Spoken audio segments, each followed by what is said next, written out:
E aí galera, tudo bem? Como é que vocês estão? Espero que bem. Nós vamos dar início, a partir deste módulo, dos grupos de seres vivos do reino animal. Beleza? Então a gente vai falar do reino animal. Os animais eles representam um grupo extremamente importante, no qual fazemos parte, e entre as várias características que os animais têm em comum, tem a heterotrofia, ou seja, todos são heterótrofos, conseguem alimento já pronto, e diferente dos fungos, eles precisam internalizar esse alimento para que a digestão ocorra dentro do corpo, certo? Então esse é um ponto. Segundo ponto, quando nós analisamos o desenvolvimento embrionário, os animais passam por uma etapa chamada blástula. Então todos os animais passam pela etapa do desenvolvimento embrionário, chamado blástula. Legal? Porém, o primeiro grupo que nós vamos estudar, que é o grupo dos poríferas, eles são um pouco diferentes dos demais animais. Então, a partir de agora, a gente vai falar especificamente das esponjas. Então, lá na apostila 2, no módulo 10, você tem essas informações teóricas a partir da página 272. Legal? Então, quais são as características gerais das esponjas? A principal delas, que a gente vai ver muito em discussões de vestibulares, é a ausência de tecidos e órgãos verdadeiros. Por conta disso, eles são chamados de parazoários. Então vamos parar um pouquinho aqui só para entender. O reino animal é dividido em dois grandes grupos. Os parazoários, sem tecidos e órgãos verdadeiros, e os demais animais que a gente chama de eumetazoários, ou enterozoários, porque tem cavidade digestória. Os parazoários não têm nenhum tipo de sistema, então não tem sistema digestório, sistema nervoso, nada disso. Já os enterozoários têm. E o nome enterozoário é justamente por conta da presença de cavidade digestória. As esponjas não têm. Isso é muito importante, certo? É a principal característica que a gente usa para separar as esponjas de todos os outros animais. Legal? Pois bem, esses animais, eles são todos aquáticos. O modo como eles vivem, como eles buscam alimento, dependem da água. Então eles são aquáticos. A grande maioria marinha. Poucas espécies de água doce. Então poucas espécies dulcícolas. Legal? Outra coisa, eles são fixos. Eles não saem. Todos eles ficam num ponto e não tem nenhum tipo de movimento. Então são animais sésseis, fixos. Tanto é que até o século XVIII eles eram considerados plantas, porque uma das características típicas das plantas é a imobilidade. Legal? Outra coisa, como eles são parados, como é que eles obtêm alimento? Filtrando a água que chega no corpo deles. Então eles são animais filtradores, eles filtram partículas em suspensão na água. Por conta disso também são chamados de suspensívoros, aqueles que se alimentam de partículas em suspensão. Então a água é colocada para dentro do corpo do animal e aí então ocorre uma filtração. Vale lembrar que algumas esponjas produzem substâncias químicas. Essas substâncias químicas podem ter interesse medicinal. Então já foi isolada substâncias que podem ter um potencial para a cura de câncer, então um antitumoral, para tratamento de doenças causadas por vírus, antivirais, e para doenças causadas por bactérias, antibióticos ou antibacterianos. Legal? Algumas esponjas são venenosas. Então, se você, de repente, se cortar ou ingerir, pode levar ao óbito. Legal? Continuando. Um aspecto que a gente vai ver agora é a simetria. Então, o que é simetria? Simetria é quando um objeto, um corpo, pode ser dividido em partes, em duas partes, a partir de um plano de divisão, e essas duas partes que surgem após essa divisão são equivalentes, são iguais, ou seja, eu posso sobrepor. Então veja aqui, no caso do meu desenho da borboleta, ó, cortando bem no meio, as duas metades elas são idênticas, sobrepostas. Eu posso colocar as duas de modo sobreposto. Perfeito. Legal? Então, se um objeto, um corpo, um animal tem esse tipo de plano de divisão capaz de as metades se sobreporem, nós falamos que eles são simétricos. Tá? Então, são simétricos. Então, veja, no caso das esponjas, muitas delas não têm simetria. Não existe um plano de corte longitudinal em que as duas metades são equivalentes. Não existe. Quando existe simetria, ela é radial. O que é uma simetria radial? É quando eu tenho vários planos de divisão longitudinal em que as metades são equivalentes. Então eu posso cortar um animal em diferentes planos longitudinais em que as metades serão equivalentes. Então veja esse desenho aqui para você ter uma noção, certo? Então acompanhe aqui com o cursor. Ó.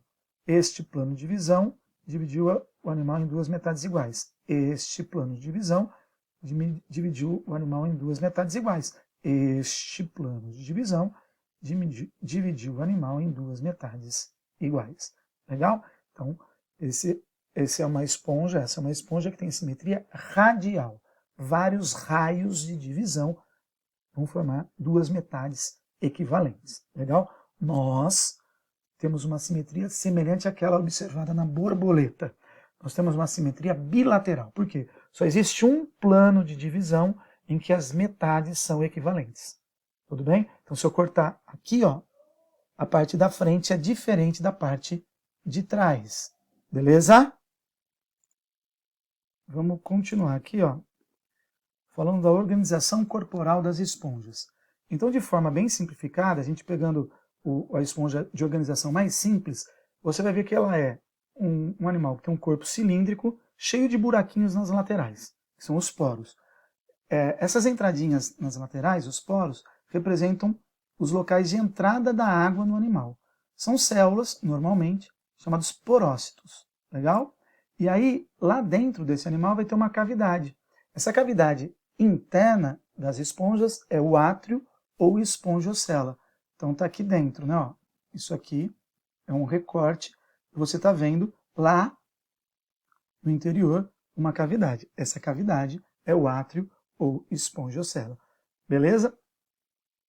Existe uma abertura aqui na parte superior chamada ósculo, que é por onde a água sai. Então preste bastante atenção aqui, ó. A água entra pelas laterais, por buraquinhos laterais, células chamadas porócitos, cai na cavidade interna do animal e aí sai por essa grande abertura superior chamada ósculo. Ósculo. Legal? Vamos ver como que é esse corte aqui. A gente vai cortar, então, o animal e a gente vai ver como que se organizam aí os diferentes tipos de células das esponjas. São poucas as formas celulares entre as esponjas, lembrando que é um animal extremamente simples. Não existe nem tecidos propriamente ditos, né, verdadeiros. Então veja aqui, ó, no recorte, aqui está uma célula ó, com uma perfuração ao meio para a água passar. Então são os porócitos. Externamente, então, voltados para o meio externo, existem células achatadas chamadas pinacócitos. Pinacócitos tem função de revestimento. Legal? Aqui ó, existe entre os pinacócitos e a parte interna uma camada com algumas células chamadas amebócitos. Essa camada é chamada de mesohilo, ou apenas camada de amebócitos, e os amebócitos são células que executam múltiplas funções. Elas recebem esse nome porque elas se movimentam através de pseudópodes. Então lembre-se, as amebas, um tipo de protozoário, se movimenta a partir da expansão do citoplasma, que nós chamamos de pseudópodes. Então, como essa célula tem o mesmo modo de locomoção, a gente chama de amebócito. Essas células elas têm várias funções. Entre elas, produzir estruturas chamadas espículas, que ajudam na sustentação do animal. Também distribuem alimentos e podem formar várias outras células, outros tipos celulares. Então, repetindo, os amebócitos podem executar múltiplas funções. Então, podem produzir espículas, que são estruturas de sustentação, podem pegar um alimento já digerido e distribuir para outras células, então faz a função de distribuição de alimento, e quando necessário, o amebócito pode se transformar em outros tipos celulares, ou seja, virar pinacócitos, virar porócitos, ou virar a célula mais importante dos poríferos, quando a gente pensa nas funções de obtenção de alimento, entre outras coisas. Tá? Então, qual é a célula mais importante? Os coanócitos. Os coanócitos são as células típicas Coano quer dizer filtro. Então, as células coanócitas, elas vão revestir internamente o animal. Então, vão fazer relação com aquela cavidade interna chamada átrio ou espongiocela. Tudo bem? Essas células, você tem que reconhecer ela. Então, se apresentasse numa questão o desenho do coanócito, tem que bater o olho e falar, opa, um coanócito. Que animal tem? Porífero. Legal? É a célula típica. Então, veja aqui o coanócito. Tem um flagelo com um colarinho. O flagelo e o colarinho vão ser as características mais marcantes dessa célula na hora de você reconhecer numa figura lá numa prova de vestibular. Legal? E quais seriam as funções, ou qual é a principal função, né? Então são duas funções, mas que na prática é uma só. Quer ver? Elas vão, ao bater o flagelo, movimentar a água, e quando essa água se movimenta, traz substâncias em suspensão que elas conseguem fagocitar. Então, quais são as duas funções dos coanócitos? Gerar o fluxo de água para dentro da cavidade, para dentro do átrio, e coletar partículas em suspensão, fagocitar partículas em suspensão. Legal? Então o flagelo vai bater junto com os outros coanócitos, então há uma sincronia quando os flagelos se movimentam, isso gera uma corrente de água para dentro da cavidade que carrega as substâncias que estão em suspensão, pequenos organismos, né, algas microscópicas, entre outros seres, e aí o coanócito consegue fagocitar para digerir. Legal? Todo mundo entendeu, portanto, a grande importância dos coanócitos. Então veja nesse vídeo para você entender como que se dá esse fluxo de água e como que é dentro de uma esponja.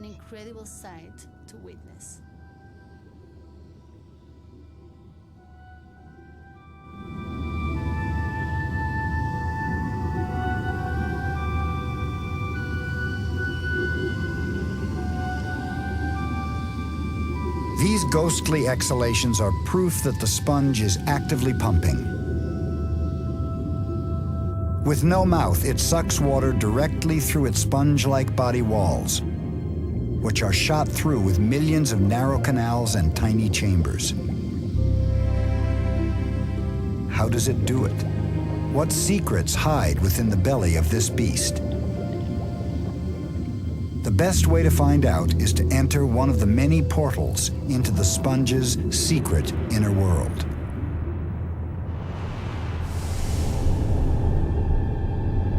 Drifting along with countless single-celled organisms, we feel the tug of a current.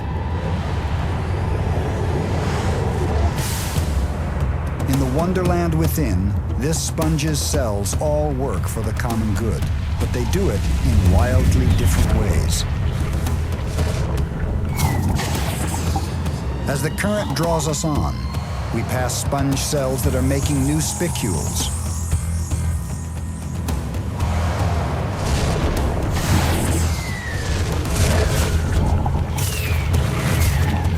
The walls themselves are treacherous. They can simply engulf their unfortunate prey.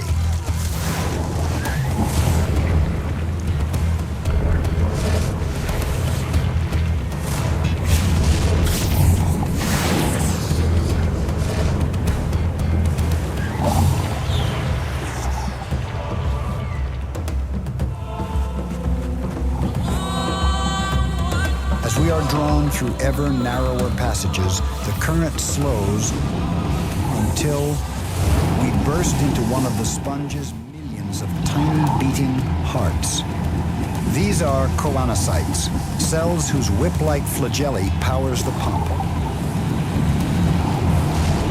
The flow quickens again as it whisks us away through the labyrinth of canals that lead out into the sponge's central cavity.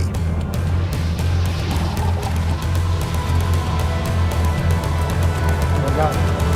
Então, esse é um tipo de esponja um pouco mais complexa do que aquela que a gente analisou a organização. Legal? Então, só para vocês entenderem, existem 3 tipos gerais de esponjas, né? Formas de esponjas.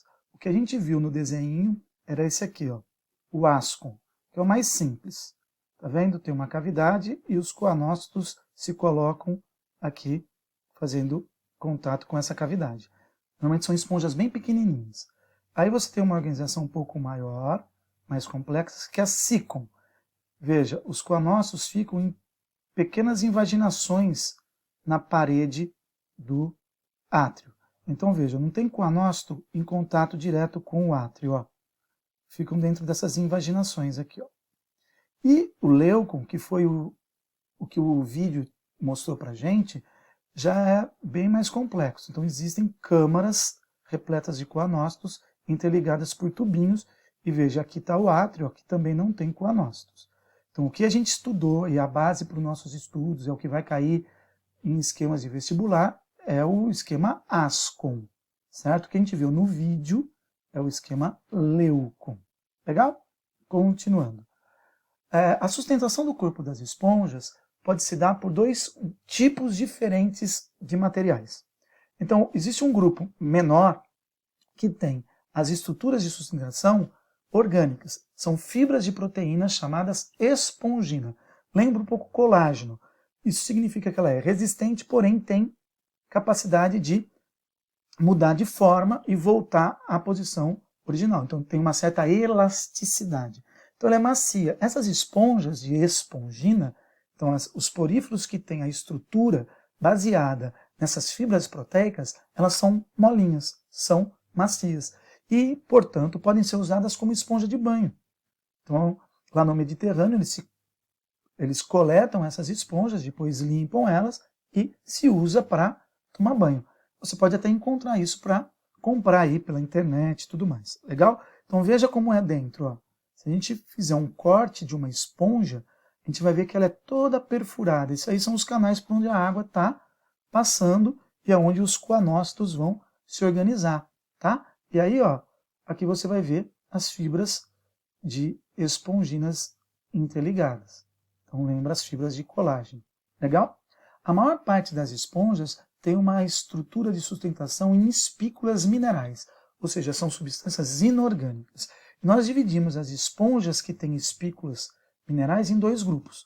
A que produzem as espículas a partir do carbonato de cálcio, a grande maioria, e as esponjas que produzem espículas de sílica, a minoria.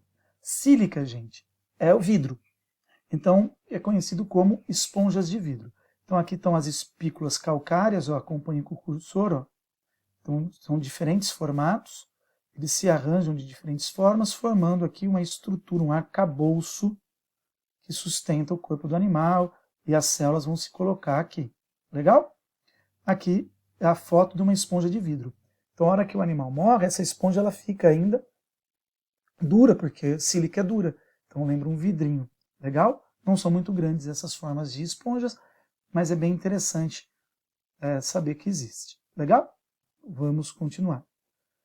Como que é a fisiologia das esponjas? As esponjas, elas, a partir do momento que não tem sistemas, resolvem todos os seus problemas individualmente em cada célula, com um pouco de ajuda, como a gente já mostrou, do coanócito coletando e o amebócito distribuindo. Porém, a digestão se dá dentro da célula, então a digestão é intracelular, exclusivamente intracelular. Isso é um ponto importante de diferenciação para os outros animais, que sempre terão uma digestão extracelular também. E aqui não. Então, o coanócito coloca o alimento para dentro da célula, então ocorre a fagocitose, a digestão se dá dentro da célula e depois o material é usado por essa célula ou distribuído para as outras células. Então o amebócito pega, usa e repassa para o pinacócito. Ele pega e passa para o porócito. Então tem a distribuição. Legal? As trocas gasosas também são feitas, né, individualmente pelas células. Em cada uma das células entra em contato com a água do mar e pega o oxigênio e libera o gás carbônico. Então a troca gasosa ela é feita por cada uma das células diretamente com o ambiente. Então ela é por difusão simples. Não existe uma região de coleta do oxigênio do ambiente para depois distribuir e também, consequentemente, não tem uma região para liberar o gás carbônico. Legal? A excreção é da mesma forma. Não existe um órgão que vai ser responsável por jogar fora os resíduos metabólicos. Cada célula libera no ambiente e, consequentemente, caindo no ambiente, a água já leva embora. Legal? Então, a água leva embora, então, de novo, por difusão simples. Legal? Vamos para a reprodução. A reprodução dos poríferas pode ser tanto assexuada como sexuada. Na reprodução assexuada, nós vamos ter, como uma das maneiras mais comuns de reprodução, o brotamento. Então, olha aqui em cima, ó, é o esqueminha do brotamento. A esponja aqui, ó, surge um broto lateral que se descola do corpo e agora cresce separadamente. Então, eu tinha um indivíduo, surgiu um broto, agora eu tenho 2 indivíduos. Se esse broto continua ligado ao corpo original, eu tenho uma colônia de esponjas, beleza? Mas aqui separou, então, reprodução assexuada. Uma outra forma é a regeneração. Como as esponjas têm células que não se organizam em tecidos, o que eu posso fazer? É um experimento que já caiu em vestibular. Eu pego uma esponja e forço ela sobre uma peneira. A peneira vai separar, né, a esponja em um conjunto de células. Então forma um monte de conjuntinhos de células. Cada conjunto de células se rearranja em uma nova esponja. Então eu tinha uma esponja, exprimi ela contra uma peneira, separei em várias esponjinhas, certo? Em vários conjuntinhos de células que se organizam em diferentes esponjas. Então isso é a regeneração. Legal? Uma outra forma de reprodução assexuada é a gemulação. Ela é específica de esponjas de água doce. Então só de água doce. É uma forma para garantir a sobrevivência da esponja em rios intermitentes. Então o que é isso? O rio ele existe quando está no período de chuva, a hora que vem a seca, esse rio seca. Então a água baixa, a esponja morre. Então como que vai ter esponja no próximo ciclo de chuvas? Por conta das gêmulas. Então uma esponja produz várias gêmulas. O que são gêmulas? É um conjunto de espículas de revestimento que vai proteger internamente os amebócitos. Lembra-se que os amebócitos, eles são células-tronco. Eles podem se transformar em outros tipos de células.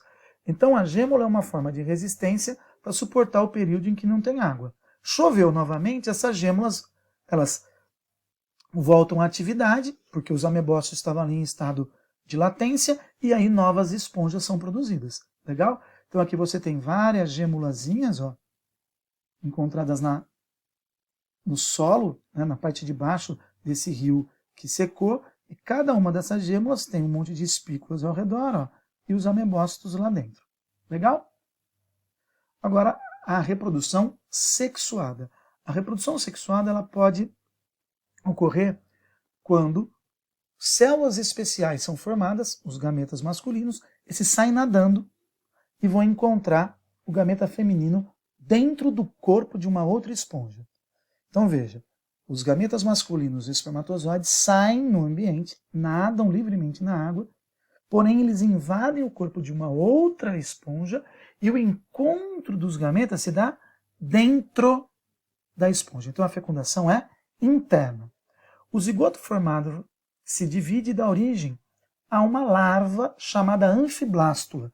Veja, o nome já indica a que fase do desenvolvimento embrionário essa larva representa. Então, representa a blástula. Então, uma camada de células com uma cavidade interna. Essa larva tem células flageladas. Olha aqui, ó, olha os flagelinhos. Então, eles começam a bater os flagelos, saem da esponja onde ele surgiu, nada livremente no ambiente, até encontrar um substrato, uma pedra, um chão, ele se fixa e aí se desenvolve num novo indivíduo. Legal? Então essa é a reprodução sexuada, fecundação interna com desenvolvimento indireto, tem larva. Legal? Larva anfiblástula, exclusiva das esponjas. Certo? E assim a gente finaliza a discussão das esponjas, a gente vai então fazer alguns exercícios que estão lá na página 422. Legal? Opa, 427. Legal? Então, o primeiro exercício diz o seguinte: os seres vivos incluídos no filo porífera não apresentam tecidos ou órgãos definidos, mas possuem células que realizam diversas funções relacionadas à sua sobrevivência no ambiente aquático. Com relação aos coanócitos, células que compõem o corpo dos poríferos, é correto afirmar que... Então vamos ler para descobrir aquela que está correta. Então, A, são responsáveis pela distribuição de substâncias para todas as demais células do corpo do animal, por meio dos plasmodesmos. Então, os coanócitos não fazem a distribuição e plasmodesmos são estruturas de comunicação exclusivas de células vegetais. B, transformam-se em óvulos, sendo, portanto, essenciais para a reprodução assexuada nesses animais. Eles não se transformam em óvulos. Em algumas esponjas, os coanócitos podem se transformar em espermatozoides. Porém, o outro erro, a reprodução seria sexuada e não assexuada. Legal? C, são células totipotentes, que originam todos os outros tipos de célula que compõem os tecidos desses animais. Não, essa é a descrição dos amebócitos. E D, são células flageladas, que promovem o fluxo contínuo de água, fornecendo nutrição a esses animais pela circulação da água no átrio da esponja. Então, é a D. Legal? Vamos para o próximo. Quanto à organização dos espongiários, é correto afirmar que, então, espongiários é outro nome para poríferos. A. Os coanócitos são células que, em seu conjunto, constituem o sistema nervoso simplificado desses animais? Não tem nenhum tipo de sistema, está errado. B. As esponjas que não possuem espículas em seu esqueleto apresentam uma rede de espongina bem desenvolvida? Opa! Talvez seja essa. Vamos ler as demais. C. Os amebócitos são células achatadas, bem unidas entre si, que revestem externamente o corpo desses organismos? Não, isso é pinacócito. D. Por sua simplicidade morfológica, os poríferos somente conseguem se reproduzir por brotamento, fragmentação ou gemulação. Ele está dizendo, sexo é impossível? Então está errado, a resposta certa é a B. E a última questão diz assim, as esponjas constituem o filo porífero do reino animal, sendo indivíduos de organização corporal simples, considerado um ramo primitivo na evolução dos metazoários. Metazoário é outro nome para animal. Os poríferos são usados pelos pintores para obter certos efeitos especiais na técnica de aquarela. Antigamente, eram usados também como esponjas de banho. Quanto às esponjas, é correto afirmar que A. Não possuem tecidos verdadeiros e apresentam apenas espículas silicosas. A primeira parte está certa, porém, eles podem apresentar espículas também de carbonato de cálcio, calcárias ou espongina. B. Possuem tecidos verdadeiros, já está errado. C. Não possuem tecidos verdadeiros e pode apresentar espículas calcárias ou silicosas. E podem apresentar. Então isso pode ser considerado como certo. Vamos ler as demais para excluir qualquer dúvida. D. Não possuem tecidos verdadeiros. Beleza. E apresentam apenas espículas calcárias. Errado. E E. Possuem tecidos verdadeiros. A gente já cancela, então a resposta certa é a C. Legal? Então agora, ó, orientação de estudo para vocês, a tarefa lá na página 282, com as sugestões e exercícios. Beleza, pessoal? Então, fiquem bem, estudem bastante e em breve estaremos juntos. Legal?